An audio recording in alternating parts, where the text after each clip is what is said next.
xaflad sagootin ah oo loo sameeyay xoghayaha maaliyadda xisbiga u cid Marwo Faadumo Siciid ayaa ka dhacday magaalada Helsinki ee waddanka Finland. xafladan ay soo qabanqaabiyeen hablaha tolku ayaa si heer sare ah loo soo agaasimay. xafladan ay ka soo qayb galeen odayaasha waxgaradka dhalinyarada iyo haweenka jaaliyadda Finland.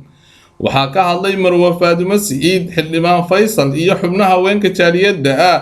ugu horreyn Marwo Faadumo Siciid oo u mahadnaqday jaaliyadda Somaliland ee dalka Finland sidii fiicnayd ay u soo dhaweeyeen waxay tiri kulli kamaan anigoona basheegin kulli waxaan leeyahay jazakallahu khayran hall cable oo walaah si wanaagsan maxaa haydin nolosha qeyn waxaan leeyahay jazakallahu khayran runtii ma doonayo inaan hadalka sii badiyo waxay wada mahadnaq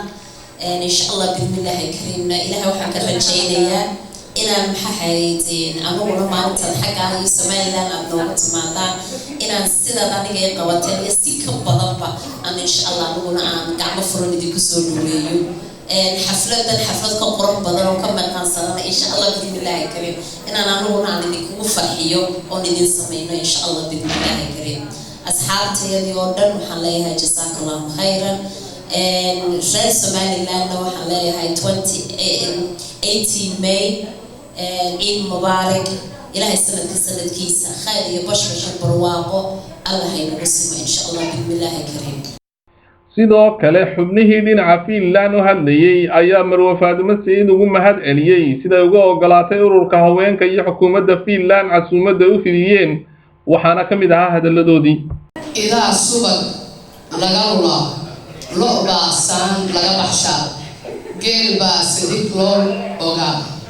singa orod dala ee kayn sareedo ilaahay baale hablaha Somalilandna haddaan quruxdooda saariyo haddaan miisaanka saaro 19 adaale wadayada safarka dheer noo soo gashay Faadumo Siciid waxaan leeyahay soo dhawow siina dhawow oo waan ku sii dhaweynaynaa sagoos dawladda dayar weligaa qabanaysa ilaa dhowr iyo 20 sanadood ولما كوم هالعيليان وحن عادي أنا وحماهم هبين عن تعوضي وقبيل اللي قاعد سوحي أيوة وحن فالمس إدريس توجي سيرة لو أديسن هبين عادي واحد بدنا فائدة فالما واحد جعلها هنا درسي بعدين وضوء دقيق يصير أنا ونقصر وين إن شاء الله سرعان وضوء دقيق ونرجع يصير دون يؤد أقيم له أو عنو وترى العاوة ugu talagalay inaan guddoonsino Marwo Faadumo Siciid oo haldoorka haweenka Somaliland oo maanta aan u aragnay inay istaahisho xeero inaan guddoonsino